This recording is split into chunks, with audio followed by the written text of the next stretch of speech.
Hello everyone, welcome to another video. Today I want to do something different, and most likely it's gonna be the schedule that I'm going forward with. Every Monday I want to talk about a new theme or a new concept, maybe some new synergies. Every Wednesday we will play with the theme we created on Monday, and every Friday I will do some serious laddering, either with that theme or with a different theme that I consider a bit more serious. So starting today's video, I want to talk about Froslass and I want to talk about excadrill, either together or separately. On my second video of Pokemon Champions, I created this team with Froslass, Kingambit, Newscarada, Rotom, Talonflame and Garchomp.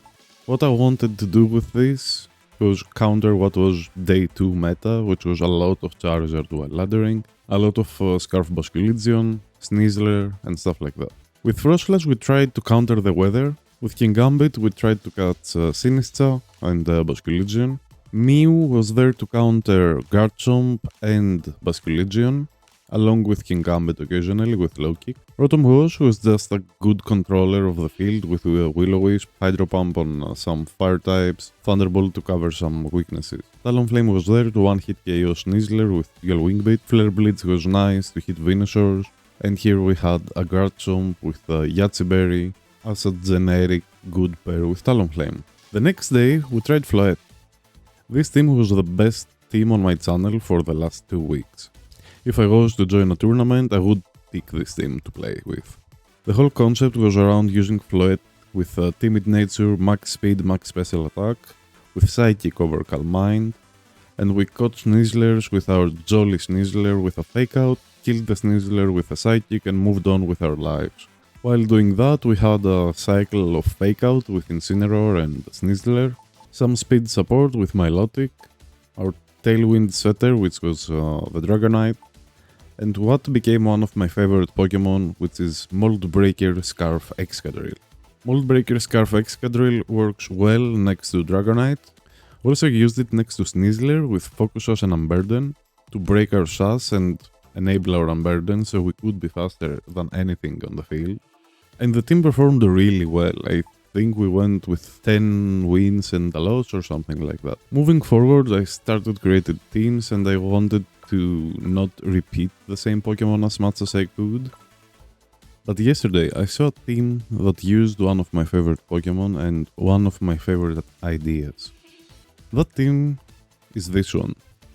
It's created by Sejun Park, the Pokemon champion of 2014, and it follows 2 cores that I really enjoy, which is controlling weather through Froslass and Mold Breaker Scarf Excadrill. He expanded on the concept that I had in my mind, which was spam Earthquake with Mold Breaker Excadrill. The other idea we had on day 2 was controlling the weather, and then he took those 2 ideas and made them keys. So we have 2 different weather setters, Aerodactyl, so we can spam Earthquake next to it while getting Tailwind, which is the form of Dragonite that we used but faster, so the same principle is here. Instead of the support Milotic for speed control, we're going with a Coil, Recover, Scald, Hypnosis build. You can keep spamming Earthquake next to Milotic if it had 1 or 2 coils by taking minimal damage. Here we have Aegislash over Kingambit. I believe Aegislash right now has a better place in this team than Kingambit. It's basically a really big shutdown to most Sneasler builds. It's really good into Basculegion and it's pretty decent into Kingambit. So it's a pretty good all-around answer to a lot of problems this team could have. Next to Scarf Excadrill, you can use Charizard. This is pretty much the idea that other teams used, with Garchomp using Earthquake next to Levitate Mega Delphox. But because we have Mold Breaker, we cannot do Delphox, so we do Charizard. Charizard gives us both great coverage and also some form of weather control. He's good into Froslass mirrors, he's decent into some rain matchups, like Rain Scissor, and whenever he's not good, we have Froslass. The Froslass Sejun used was not this tanky, but I have my preferences on some of the builds, like the EVs you will see on this team are not 1-to-1. Both Milotic, Edge Slash and Frost Slash have different EVs, but these are the EVs I'm comfortable with using.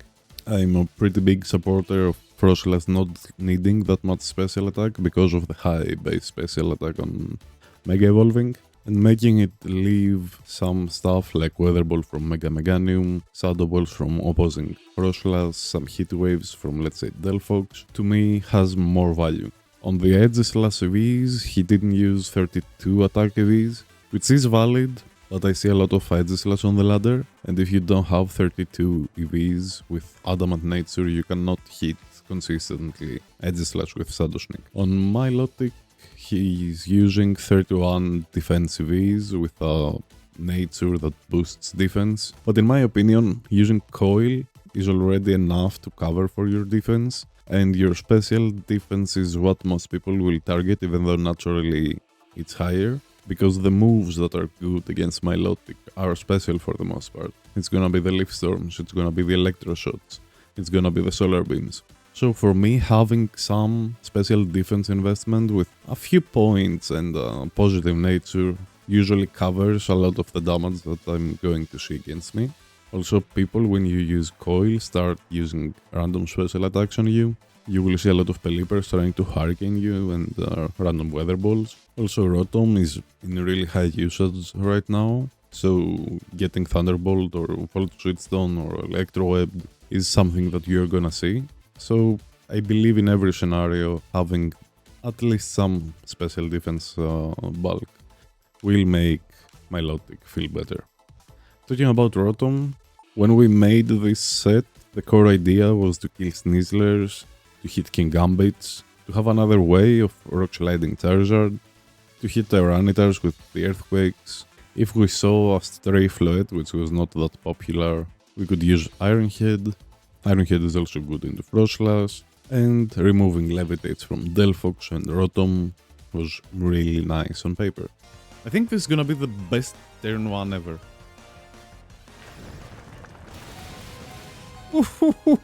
While using it, I was quite ecstatic, because that video was supposed to be a Floet video, but for the most part it was just excadrill killing stuff, back to back to back. So I really loved this set, and seeing it used in a more efficient way, while combining two of my favorite ideas, two of my favorite videos I've done so far, sounds ecstatic.